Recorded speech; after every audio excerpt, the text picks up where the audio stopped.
నమస్తే అండి, welcome back to our channel. నేను మీ దేవి సుబ్రహ్మణ్యం. ఈ రోజు మనం ఈ వీడియోలో ఎంతో టేస్టీ అండ్ హెల్దీ అయిన బీన్స్ క్యారెట్ ఫ్రై చేసుకుందాము. చాలా సూపర్ గా ఉంటుందండి, తప్పకుండా మీరు కూడా ట్రై చేయండి. ముందుగా ఒక 3 టేబుల్ స్పూన్స్ ఆయిల్ యాడ్ చేసుకున్నానండి ఒక పాన్ లో. అందులో పోపు దినుసులన్నీ యాడ్ చేసుకున్నాను. మినపప్పు, ఆవాలు, జీలకర్ర, ఎండుమిర్చి, వీటిని బాగా ఫ్రై చేసుకోవాలి ఆయిల్లో. ఇలా బాగా ఫ్రై అయిన తర్వాత కాస్తంత ఇంగువ యాడ్ చేసుకున్నానండి. కొంచెం కరివేపాకు కూడా వేసుకుని వీటిని ఒకసారి కలుపుకున్న తర్వాత నేను ఒక 1/2 కేజీ బీన్స్ ని ఈ విధంగా బాగా చిన్న చిన్న ముక్కలుగా కట్ చేసుకున్నాను. తర్వాత క్యారెట్ ని కూడా ఒక 1/2 కేజీ ఈ విధంగా చిన్న చిన్న ముక్కలుగా కట్ చేసుకున్న తర్వాత కాస్తంత సాల్ట్, కాస్తంత పసుపు కూడా వేసుకుని వీటిని బాగా కలుపుకోవాలి.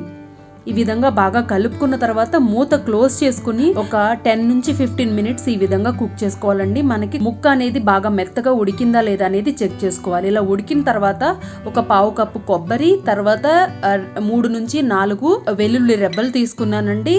1 టీ స్పూన్ వరకు కారము, కొంచెం జీలకర్ర తీసుకుని వీటిని ఈ విధంగా బాగా గ్రైండ్ చేసుకోవాలి. ఈ కర్రీకి, ఈ ఫ్రైకి ఈ కొబ్బరి పౌడరే చాలా టేస్ట్ అనేది వస్తుందండి. ఇలా బాగా ఫ్రై అయిన తర్వాత ఈ కొబ్బరి పొడిని కూడా వేసుకుని మళ్ళీ ఒక 5 నిమిషాలు బాగా కుక్ చేసుకోవాలి.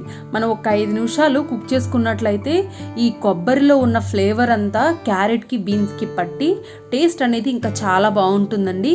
ఈ విధంగా బాగా కలుపుకుని ఒక్కసారి మన దగ్గర కొత్తిమీర ఉన్నట్లయితే కాస్తంత వేసుకుని మనం వేడివేడిగా సర్వ్ చేస్తే చాలా బాగుంటుందండి. క్యాటరింగ్ స్టైల్లో ఉంటుంది ఈ కర్రీ అనేది. మీకు తప్పకుండా నచ్చుతుంది, ఒక్కసారి ట్రై చేయండి. ఈ విధంగా వేడివేడిగా సర్వ్ చేయండి, చాలా బాగుంటుంది. Beans carrot fry recipe very healthy and tasty అయినా. ఈ రెసిపీ నచ్చినట్లయితే తప్పకుండా లైక్ చేయడం మర్చిపోవద్దు. Stay healthy, eat healthy. Thank you for watching.